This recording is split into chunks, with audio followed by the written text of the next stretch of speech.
Hi, ನನ್ನ ಹೆಸರು ಶಶಿಕಲಾ ಅಂತ. ಹಾಸನ ಡಿಸ್ಟಿಕ್ಕು ಅರ್ಕಲ್ಗೋಡು ತಾಲೂಕು ಹಿಡ್ಡಳ್ಳಿ ಗ್ರಾಮದಲ್ಲಿ ಜನಿಸಿದ್ದು ನಾನು ಬಿಗ್ ಬಾಸ್ಗೆ ಏನಕ್ಕೆ ಹೋಗಬೇಕು ಅಂದರೆ, ನಾನು ಒಬ್ಬಳು ಗೃಹಿಣಿ ಆಗಿ ನಾನು ಒಂದು ಮಹಿಳೆ. ನಾನು ಸಾಮಾನ್ಯ ಮಿಡಲ್ ಕ್ಲಾಸ್ ಫ್ಯಾಮಿಲಿಲಿರೋಳು. ಬರೀ ಅಡುಗೆ ಮನೆಗೆ ಸೀಮಿತವಲ್ಲ. ನಾವು ಈ ಥರ ಅವಕಾಶಗಳು ಸಿಕ್ಕಿದ್ರೆ ನಾವು ಎಲ್ಲ ಥರದ್ರೂ ಗೇಮ್ಗಳು ಪಾರ್ಟಿಸಿಪೇಟ್ ಮಾಡಬಲ್ವರು ಅನ್ನೋದು ಬಿಗ್ ಬಾಸ್ಗೆ ಹೋದರೆ ನನಗೆ ಅನಿಸ್ತಾ ಇರೋದು. ಅಡುಗೆ ಮನೆಯಲ್ಲಿ ಕೋಣೆ ಗೆದ್ದೊಳಗೆ ಕೋಟೆ ಗೆಲ್ಲಕ್ಕೆ ಬರಲ್ವಾ ಅನ್ನೋದು ಗಾದೆ ಮಾತಿದೆಯಲ್ಲ, ಅದನ್ನು ನಿಜ ಮಾಡಬೇಕು. ಯಾಕಂದ್ರೆ ನಾವು ಬರೀ ಅಡುಗೆ ಮನೆಗೆ ಆಗಿರಬಾರ್ದು ನಾವು ಅನ್ನೋದು ನನ್ನ ಆಸೆ ಇರೋದು. ಬಿಗ್ ಬಾಸಲ್ಲಿ ಕೊಡೋ ಚಟುವಟಿಕೆಗಳು ಎಲ್ಲ ಹೇಗೆ ಏನು ಅಂತ ಅನ್ನೋದು ಎಲ್ಲನೂ ನಾವೀಗ ಹೊರಗಡೆ ಜನ ಬೇರೆ ಬೇರೆ ಕಮೆಂಟ್ಗಳು ಕೊಡ್ತಾರೆ. ಬಿಗ್ ಬಾಸ್ ಹಂಗೆ ಹಿಂಗೆ ಜನರನ್ನೇ ಕಟ್ಟಾಕ್ತಾರೆ. ಅದು ಅಲ್ಲ.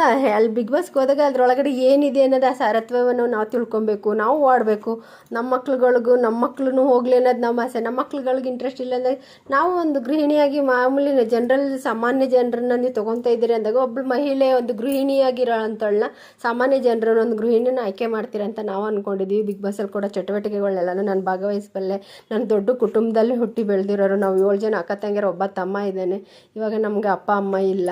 ನಮ್ಮ ತಾಯಿ ಆಸೆ ಇತ್ತು, ನಾನು ಯಾವ್ದಾದ್ರು ಒಂದು ಸಣ್ಣ ಪುಟ್ಟ ಸೀರಿಯಲು ಮೂವಿ ಮಾಡಬೇಕಾದ್ರೆ ದೊಡ್ಡ ಪಾತ್ರಗಳು ಮಾಡಲ್ಲ, ದೊಡ್ಡದು ಯಾವುದೋ ಒಂದು ವೇದಿಕೆಗಳು ಅವಕಾಶ ಮಾಡಿಸ್ಕೊಂಡು ಅದನ್ನು ಮಾಡಬೇಕು ಅನ್ನೋದು ನಮ್ಮ ಅಮ್ಮಗೆ ಆಸೆ ಇತ್ತು. ಬಟ್ ನಾವು ಹಸ್ಬೆಂಡ್ಗೆ ಇಷ್ಟ ಇಲ್ಲ. ನಮ್ಮ ಹಸ್ಬೆಂಡು ನಮ್ಮ ಮಕ್ಳುಗಳು ಅದಕ್ಕೆಲ್ಲ ಸಪೋರ್ಟಿಂಗೇ ಇಲ್ಲ. ನಮ್ಮ ಮನೇಲಿ ಯಾರ್ದೂ ಸಪೋರ್ಟಿಂಗ್ ಇಲ್ಲ.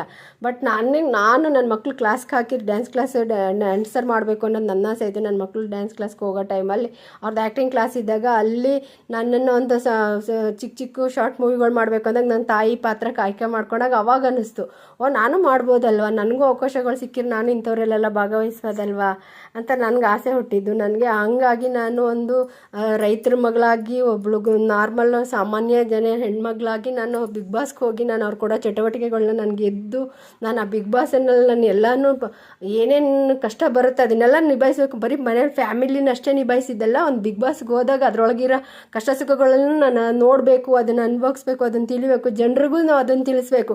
ಬಿಗ್ ಬಾಸ್ ಒಳಗಡೆ ಬರೀ ಕೆಟ್ಟಿದ್ದೇ ಇಲ್ಲ, ಒಳ್ಳೆಯದು ಇದೆ, ಕಲಿಯೋದು ಇದೆ ಅಂತ. ಒಂದು ಹೆಣ್ಮಗುಗೆ ನೀವು ಏನು ಕಲ್ಸೋಕ್ಕೆ ನಮ್ಮನ್ನು ಅಲ್ಲಿ ಪ್ರಯತ್ನ ಪಡ್ತೀರೋ ಅದನ್ನು ಕಲಿತು ನಾನು ಹೊರಗಡೆ ಜನರಿಗೆ ನಾನು ಅದನ್ನು ತಿಳಿಸ್ಬೇಕು.